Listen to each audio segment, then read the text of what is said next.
What's going on, everyone? Jeremy from The Quartering, covering one of the most disappointing stories of the year, one of the potentially most disastrous, damaging SJW tales I've ever told. And that is the story of the hashtag cancellation, or seeming to, of The Last Night. If you remember back, which most people probably don't, all the way back to 2017, a million years ago in internet era years, the show stealer, the biggest trailer reveal of that E3, easily belonged to The Last Night, a cyberpunk type future game, which instead of having huge corporations running things, it would be a look as if maybe far left one. The world was boring. Nobody had to work. They had social programs that took care of everything, and thus people filled their time as moral busybodies do. That itself put the game's developer, Tim Soray, under a microscope, and of course they came for him. Several E3 attendees, and this is back in June or July of last year. And I'm going to bring you up to date with everything. I've conducted some in-depth interviews with people who are tied directly to the situation, and I'm going to give you an update on how we can help. So, several E3 attendees and viewers were blown away by the cyberpunk indie title The Last Night, E3's debut trailer. But it quickly became the center of a storm of a Twitter controversy when viewers noticed that its creator, Tim Soray, seemed to be a Gamergate supporter. Well, there goes my interest in The Last Night, one Twitter user wrote above some screenshots, because he said, and I quote, "I'm against feminism. I am for egalitarianism." What's wrong with that? Well, you used the wrong word. He went on to say, "I don't care, boy, girl, or alien. The Gamergate people are for journalistic integrity." More old tweets describe The Last Night as a game meant to show, quote, "the danger of extreme progressivism in a cyberpunk world where modern feminism won instead of egalitarianism." In less than an hour, Soray's newfounded critics were abuzz, sparking up some public renunciations of The Last Night and its co-creator. Soray swiftly defended himself, tweeting, "I completely stand for equality and inclusiveness." 4 hours later, he added, "In no way is The Last Night a game against feminism or any form of equality. A lot of things have changed for me these last years." Saw that you guys had the big announcement reveal at Microsoft yesterday. I mean, that trailer was such a hit, it blew up. What was that like for you guys? Yeah, we are obviously super happy with the trailer reception. It's been absolutely incredible. Now, of course, I have some concerns I want to address. I am embarrassed by some tweets I made in the past. I want to apologize for those. They do not in any way represent who I am today or what The Last Night will be about.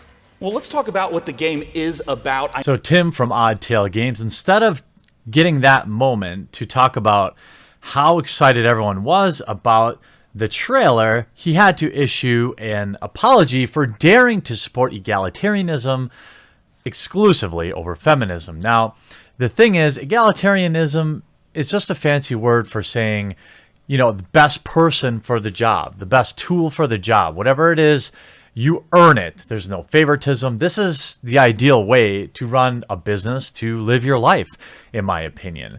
And the trailer itself had some amazing 2018 statistics. Over 1 million views on just the review trailer, more than 6 million views on some of the channels that all hosted the trailer.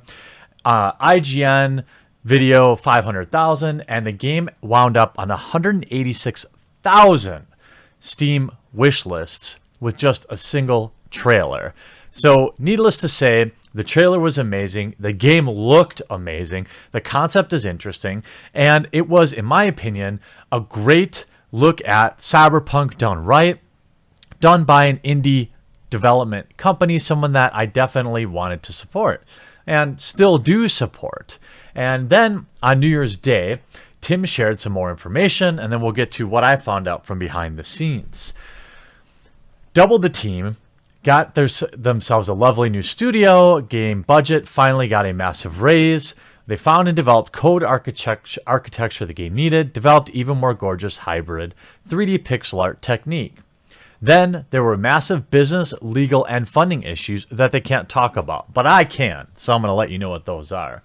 We had to cancel a new trailer of the last night at the Game Awards, and they're currently raising funds. So get in touch to hello@oddtales.net. To those who've been working with this year, to those we were supposed to work with, to my team, you know who you are. I'm deeply grateful. Thank you so much for being so patient and for staying there during these hard times. So essentially, from how I understand it, okay, and I'm going to flip away to my notes that I can't exactly share completely with you, but I will share. I interviewed several people. Hopefully you'll understand that I have my witchy ways of getting things done, but the game was essentially destroyed by SJWs. The SJW outrage led to industry blacklisting, which is a very real thing, and having developers back out on the game, leaving the company underfunded and with no one really to publish the game. As it stands right now, from the people I've spoken to, the game itself is looking for funding without having to sacrifice as much, with sacrificing as little as possible, obviously. And the funding they did have, from what I understand, had been dropped without warning and for undisclosed and dubious motives. So now, from what I understand, they're working on getting the rights back, and it doesn't really look good to me. And from what I know of Tim, he seems like a nice guy, and I'm going to say that one of the primary differences, I think, with Tim here is that he ended up bending the knee, that he apologized for statements he made in support of Gamergate and essentially showed his weakness, I believe. Now, the industry works in a certain way. Now, there are only so many games, like, let's say, Divinity 2, that can anger SJWs and succeed. There is very real blacklists that me sitting in my basement without employees to support and, real life consequences, it's easy for me to say to ignore that. And I get that. But Tim hopefully will find a bit of backbone here. I know that he's working behind the scenes to get funding to bring The Last Night to the players. And I'm actually quite concerned that, if this game will ever even see the light of day. And if it doesn't, or even if it does, if it's going to end up competing against Cyberpunk 2077, what is that going to do to save the game? Are people going to want to play 2 Cyberpunk games in the same year?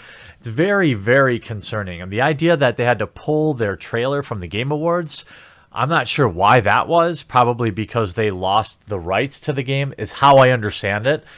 That's my interpretation of information that I was fed. And here's what I do know.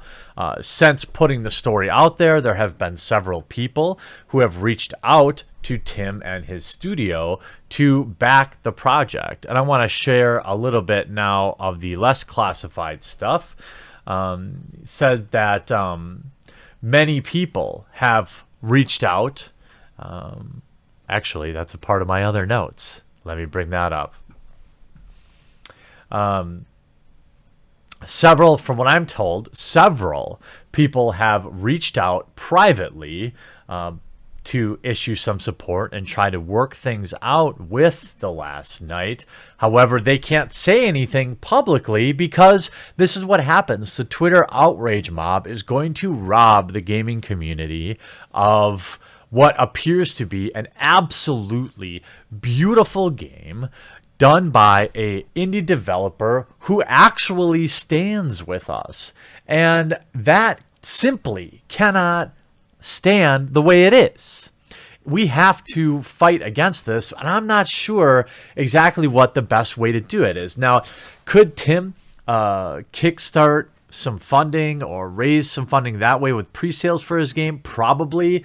I'm not sure that's what they want to do. I have really no idea exactly how much it will cost to finish this game, but with 200,000 people on your wish list, if we can get this story out, if you can share this video, okay, and we can get a bunch of retweets and let the gaming community know that literally, in my opinion, this is how it looks. SJW saw this developer was creating a game and that he had once supported Gamergate. They then ended that game. That's exactly how it looks to me. They had worked behind the scenes to get publishers to pull out and remove funding and completely leave this game dead in the water. And this is absolute bullshit.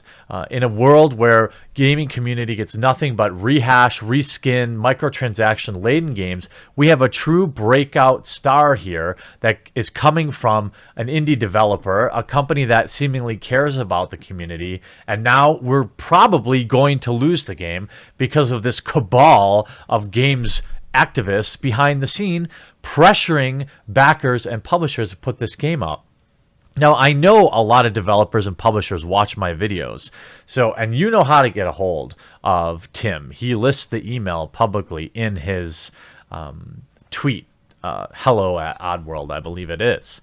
I'm hoping that somebody will see this video, people will share this video, and then we can still get the last night back on track and looking good, because this would be one of the biggest disappointments in video game history, at least in my history.